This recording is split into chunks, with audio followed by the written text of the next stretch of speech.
Good morning. It is kind of early. It's like about 6:30-ish, maybe 6:45.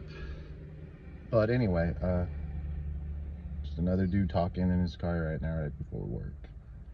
I was thinking about I call it the anxiety predicament or formula.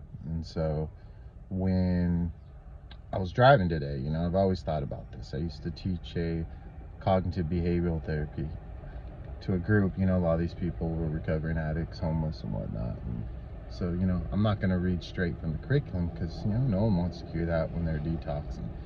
And so I experienced it this morning. You're driving and the destination that you're going to. Like you've driven there every day. And say, I'm driving right now and you got two big semi trucks in a 2-lane and they're right next to each other. You just want to get ahead of them. Why? You want to be able to see what's ahead of you, even though you know where you're going and what the destination is.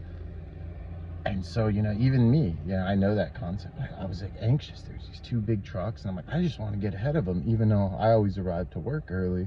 It's not a problem of me getting to work late or anything like that. I leave on time. I'm very prudent with that. But I've noticed people do that. You kind of tell a lot by people in the state they're in by how they drive. You ever been driving and someone is just switching lanes just to get ahead of you, to not necessarily even arrive to the destination? They just have to be in control. It's like a fallacy of control, we call it. And it's such a weird thing if you parallel that concept to life. And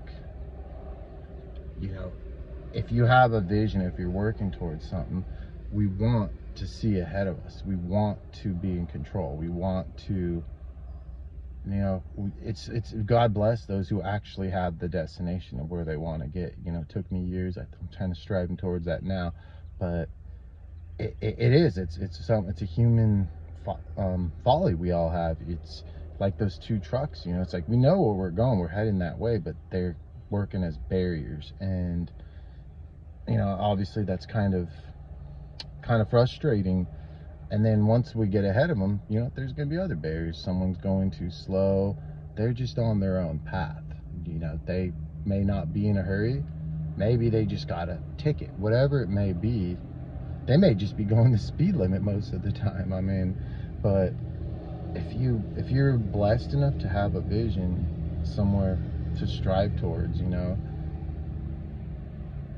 the hardest thing I've learned in life is you make yourself anxious. You just want to get from point A to point B, and you want to